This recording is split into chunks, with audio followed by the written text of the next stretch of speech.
My question is to the Minister of Conservation. Why does she think it proper to cede control of mining and conservation areas by allowing the Minister of Energy and Resources to be a co-decision maker in these decisions? Mr. Speaker. The Honourable Kate Wilkinson. Mr. Speaker, the member is making an assertion that is quite wrong. I am not ceding control. Without the Minister of Conservation's signature, access to the conservation estate cannot occur now and will not occur in the future. The Honourable David Parker. Does the Minister not understand that to stop mining in conservation areas under her and that conservation areas being opened up to mining in the Coromandel include the habitat of the endangered North Island brown kiwi? And is she proud of these two achievements? The Honourable Kate Wilkinson. Mr. Speaker, I understand very well what my responsibilities are. This government and I am committed to protecting public conservation land, but as we have said all along, we do intend to balance economic opportunities with environmental responsibilities. Every application, as that member knows, will be considered on a case-by-case basis, bearing in mind the need for that balance and bearing in mind the need to protect our iconic conservation estate. Louise Upson. Get her on the TV ads. Order. I've called Louise Upson. Order. Thank you, Mr. Speaker. Supplementary to the Minister of Conservation. Is she aware of any other examples of joint decision-making in the conservation portfolio? The Honourable Mr. Kate Speaker. Wilkinson. Yes, Mr. Speaker, there are several other decision-making contexts involving more than one minister. For example, decisions on whether or not areas should be listed on Schedule 4 of the Crown Minerals Act are made jointly between the Minister of Energy and the Minister of Conservation.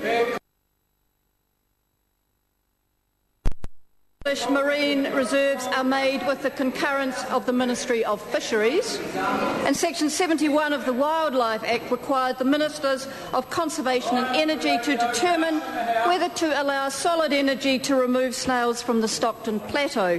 This was required in February 2006 under the Labor government to approve a permit for the translocation of a small number of snails, and into April 2006 under the Labor government to vary the permit. Supplementary. The Honourable David.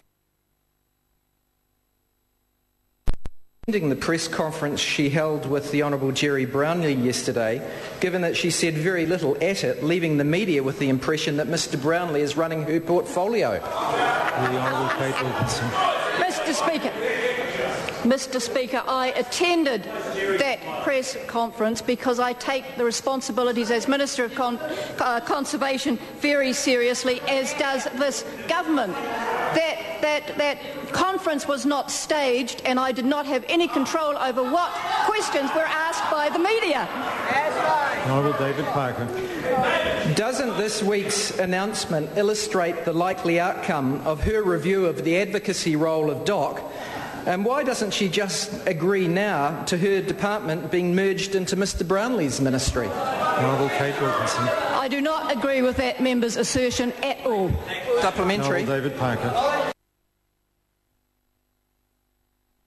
A third of New Zealanders live in Auckland with no mainland national parks. Doesn't she understand that it is all the more important that she, as Minister of Conservation, does her duty to protect conservation areas in Coromandel and Great Barrier Island? Honourable Kate Wilkinson. Mr. Speaker, we have said on numerous occasions each application will be considered on a case-by-case basis.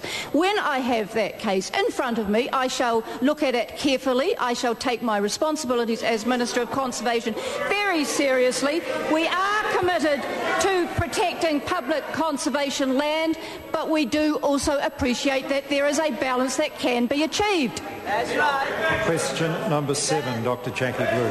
Thank you, Mr. Speaker. My question is